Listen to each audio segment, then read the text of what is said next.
कि जो मैं समझ पाता हूँ उनको, कि जो सम्राट अशोक को अपमानित करेगा भाषाई रूप से, जो उन्होंने इस सवाल को उठाया था, उसके साथ परोक्ष या अपरोक्ष रूप से अपनी राजनीति को खड़ा करेंगे, यह मुझे संभव प्रतीत नहीं होता है। अब 420 के आरोपी न हैं, उन पर क्या बोलना है? वो तो एफिडेविटे में दिए हैं कि हम 420 के आरोपी हैं। स्वाभाविक है, सुधाकर सिंह जी आप 420 के आरोपी हैं। किसानों की बात आप करते हैं और किसानों द्वारा उत्पादित माल हजम करने के आरोप में जेल तक गए, जेल। आपकी फिटनेस का राज क्या है?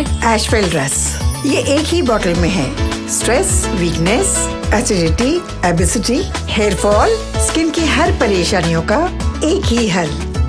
एशवेल लाइफ, डायबिटीज फ्री लाइफ।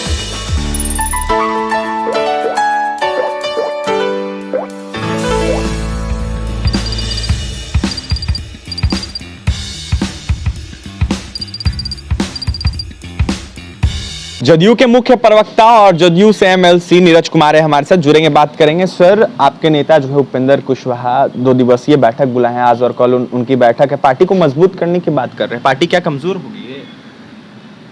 कहीं पे निगाहें, कहीं पे निशाना। पार्टी की बैठक पार्टी के प्रदेश अध्यक्ष अथवा राष्ट्रीय अध्यक्ष को बुलाने का, अथवा जिला अध्यक्ष, पंचायत अध्यक्ष को बुलाने का अधिकार प्राप्त है पार्टी के संविधान के अनुसार। अब कोई भी व्यक्ति अगर अपनी बैठक बुलाता है तो उनकी व्यक्तिगत बैठक हो सकती है, उनके व्यक्तिगत समर्थक की बैठक हो सकती है, और पार्टी कमजोर हो रही है। तो पार्टी की जब सदस्य संख्या 43 थी, जो 45 हुआ, तब ना पार्टी में पुनर्प्रवेश हुआ था। तो पुनर्प्रवेश के समय कसीदे गढ़ रहे थे, और जब कहीं दिल के अंदर कसक पैदा हो रही है कि मैं कहीं जा सकता हूँ, जाने का फैसला ले रहे हैं, तो पार्टी कमजोर हो रही है। तो पार्टी की बैठक तब मानी जाएगी जब राष्ट्रीय कमेटी नहीं बनी, प्रदेश कमेटी नहीं बनी। 75 लाख सदस्य हैं, तो उसका दशांश कम से कम ले आइए। 7.5 लाख जिस दिन बैठक में समुपस्थित कर लीजिएगा, सफल बैठक मानी जाएगी। अब सिन्हा लाइब्रेरी में बैठक होगा तो 100-200 आदमी तो ऐसे भी कोई नेता का समर्थक होता है, तो 100-200 का क्या औचित्य है? तो क्या जदयू के नेता इस बैठक में शामिल हो रहे हैं? जो जदयू में होगा वो कैसे जाएगा? जदयू में तो नेता नीतीश कुमार जी हैं। बहुत लोग आए गए हैं, ट्रांसफर पोस्टिंग कराते रहे हैं, कभी यहाँ कभी वहाँ, फिर आए वहाँ। और हमको ऐसा लगता है कि जो मैं समझ पाता हूँ उनको, कि जो सम्राट अशोक को अपमानित करेगा भाषाई रूप से, जो उन्होंने इस सवाल को उठाया था, उसके साथ परोक्ष या अपरोक्ष रूप से अपनी राजनीति को खड़ा करेंगे, यह मुझे संभव प्रतीत नहीं होता है। जो सम्राट अशोक को अपमानित करेगा उसके साथ खड़े हो जाएंगे, ऐसा मुझे नहीं लगता है। अब बैठक सफल तब मानी जाएगी जब 7.5 लाख एकदम आदमी पक्का जब खड़ा कर दीजिएगा तो सफल बैठक मानी जाएगी।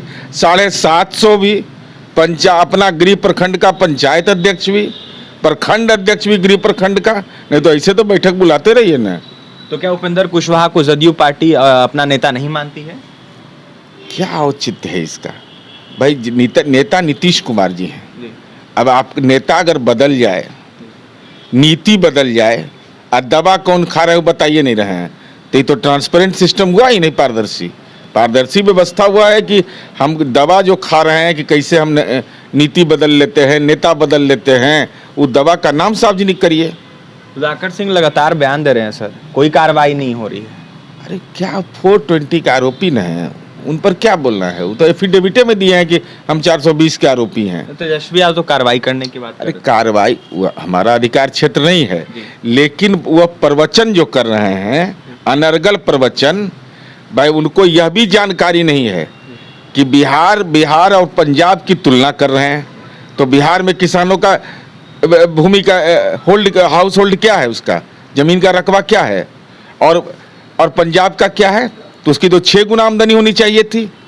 जो बिहार में कृषि की चिड़िया का नाम है, यह लोगों को एहसास नहीं था। मैंने आंकड़े सार्वजनिक किए और मैंने ये बताया। हाँ, स्वाभाविक है, सुधाकर सिंह जी आप 420 के आरोपी हैं। किसानों की बात आप करते हैं और किसानों द्वारा उत्पादित माल हजम करने के आरोप में जेल तक गए, जेल। और वह किसानों के का प्रवचन कर रहे हैं, तो किसानों के क्षेत्र में जो किए गए काम हैं उस पर हमको गर्व है। और आपको अगर लज्जा लग रहा है तो ये आपका विषय हो सकता है। तो कह रहे हैं कि नीतीश कुमार अभी तक इधर चुनाव नहीं लड़ रहे हैं, लड़के देखे अपना क्षेत्र। अरे वो तो राजनीतिक पारिवारिक विरासत वाले न हैं, उनको नहीं जानकारी है। नीतीश कुमार जी डॉक्टर श्री कृष्ण सिंह के बाद इस बिहार के दूसरे राजनेता हैं। श्री बाबू जब मुंगेर से लड़ रहे थे चुनाव, उन्होंने घोषणा किया कि हम नहीं जाएंगे अपने निर्वाचन क्षेत्र में। नीतीश कुमार जी को जब उम्मीदवार मुख्यमंत्री का 95 में समता पार्टी ने घोषित किया था, कहा कि हम नहीं जाएंगे, और लोग भी उम्मीदवार बने थे, तो लेकिन नीतीश कुमार जी हरनौत विधानसभा में न कोई कहीं गए वोट मांगने के लिए, न उस रास्ते से गुजरे थे। ये है। और नीतीश कुमार तो आपको मौका नहीं मिला होगा आपके घर में किसी को। नीतीश कुमार जी का तो कोई पारिवारिक विरासत है नहीं। 5 बार लोकसभा के सांसद रहे, या कोई साधारण उपलब्धि है क्या? केवल नालंदा बाढ़ से रहे, फिर नालंदा से हुए OMP। इसलिए इस ढंग की बात बिल्कुल बेतुकी बात होती है। देखिए, हमारे साथ नीरज कुमार थे, जदयू के मुख्य प्रवक्ता है, तो वहीं जदयू से MLC हैं। नीरज कुमार जी का यह साफ कहना है कि उपेंद्र कुशवाहा की जो बैठक है वो उनकी अपनी बैठक होगी, जदयू पार्टी की बैठक नहीं है, तो वहीं कोई जदयू का नेता इस बैठक में शामिल नहीं होगा। वहीं देखा जाए तो जब सुधाकर सिंह पर हमने सवाल किया तो इस पर नीरज कुमार ने यह साफ कहा है कि वो 420 के आरोपी हैं, किसानों का पैसा उन्होंने हजम किया है, तो वहीं वो जेल काट कर आए हैं। क्या कुछ कहते नीरज कुमार आपने सुना है। तो फिलहाल इस खबर में इतना ही, और भी तमाम खबरों के लिए NBC 24 के साथ बने रहें। पटना से सहयोगी पंकज के साथ अभिषेक की रिपोर्ट।